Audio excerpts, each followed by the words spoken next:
Hello friends, welcome to study stage. तो आज की इस वीडियो में हम लोग सिद्ध करना सीखेंगे कि रूट थ्री एक अपरिमेय संख्या है कि नहीं है।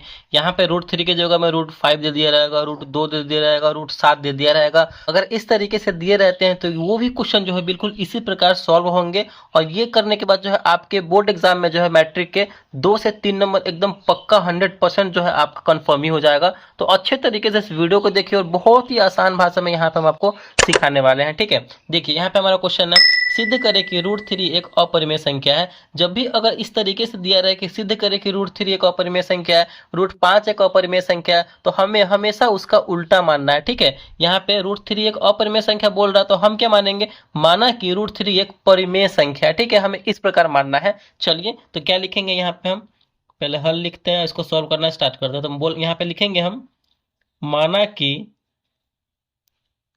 कि रूट थ्री एक परिमेय संख्या है। ठीक है, इसका हमें उल्टा मानना है, माना कि रूट थ्री एक परिमेय संख्या है।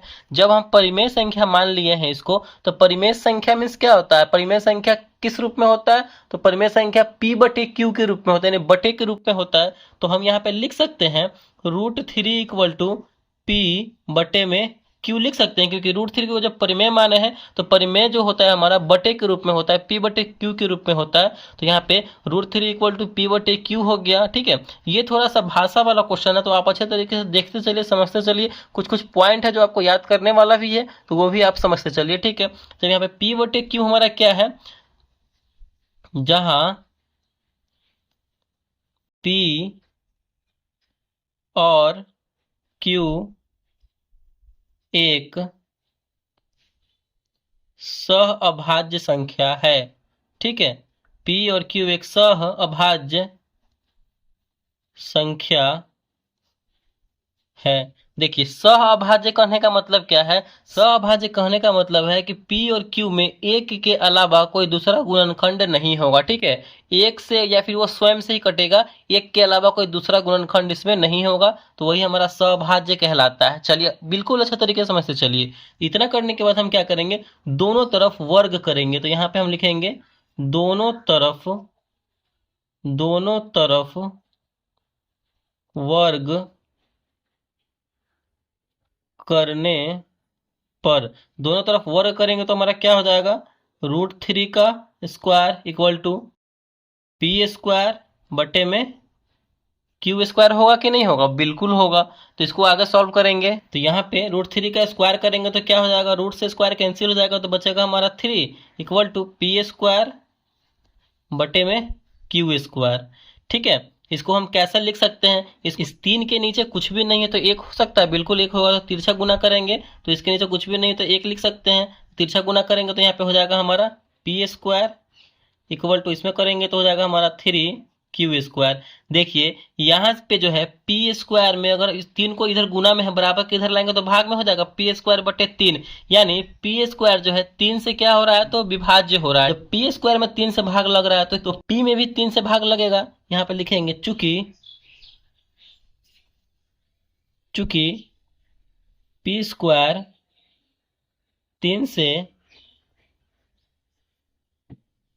विभाज्य है, मतलब पी स्क्वायर जो है तीन से कट रहा है, विभाज्य है, तो पी भी तीन से विभाज्य है। देखिए कहने का मतलब है कि पी स्क्वायर तीन से कट रहा है, मतलब इस नंबर पे स्क्वायर लगा तो वो तीन से कट रहा है, तो स्क्वायर हट जाएगा उस नंबर पे तो वो भी नंबर भी ना कटेगा तीन से, तो वही बात है, तो पी भी तीन से विभाज्य होगा। चलिए इतना करने के बाद हम फिर क्या करेंगे, हम p इक्वल टू कुछ नंबर मानेंगे। ठीक है, ये थोड़ा भाषा वाला सवाल है तो थोड़ा सा इसमें आपको याद भी करना पड़ेगा, कुछ कुछ पॉइंट समझना भी पड़ेगा। तो यहाँ पे हम p equal to three R मानते हैं, p equal to three R लेंगे, मानते हैं, तो ये हम समीकरण एक मान लेते हैं। जब p बराबर थ्री आर माने हैं तो p के जगह पे क्या रखेंगे, हम थ्री आर रखेंगे। तो चलिए यहाँ पे रखिए, तो थ्री आर पी स्क्वायर है तो यहाँ पे स्क्वायर लगा देंगे equal to three Q square, तीन आर का स्क्वायर करेंगे तो क्या हो जाएगा हमारा नाइन आर स्क्वायर, तीन तीन नौ R square equal to three Q square. ठीक है, यही ना है।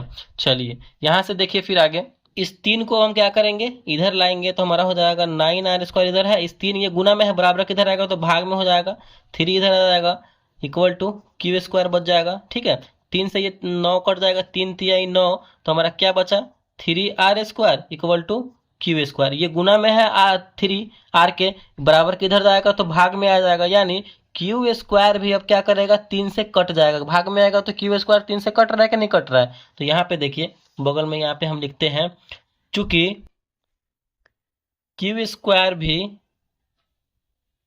3 से विभाज्य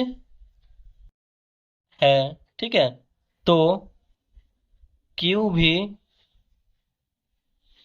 3 से विभाज्य, जब क्यू² 3 से विभाज्य है तो क्यू भी 3 से विभाज्य होगा।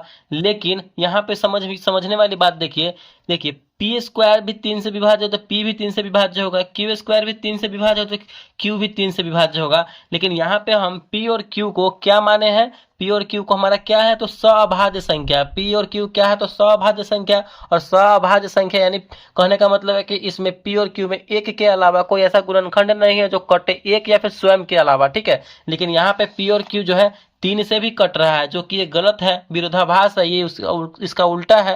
तो यहाँ पे हम क्या माने, क्या हो जाएगा, यह विरोधाभास है। ठीक है, ये तो भाई p और q सभाज्य है ना, ये एक अथवा स्वयं से ही कटेगा, लेकिन p और q 3 से भी कट रहा है, p भी 3 से कट रहा है, q भी 3 से कट रहा है, ये हमारा बिल्कुल उल्टा हो जाएगा, विरोधाभास हो जाएगा, इसीलिए यह विरोधाभास है। अतः √3 एक अपरिमेय संख्या है, यह विरोधाभास है। अतः ऐसा भी लिख सकते हैं, अतः हमारी मान्यता गलत थी। ठीक है, इसलिए √3 एक अपरिमेय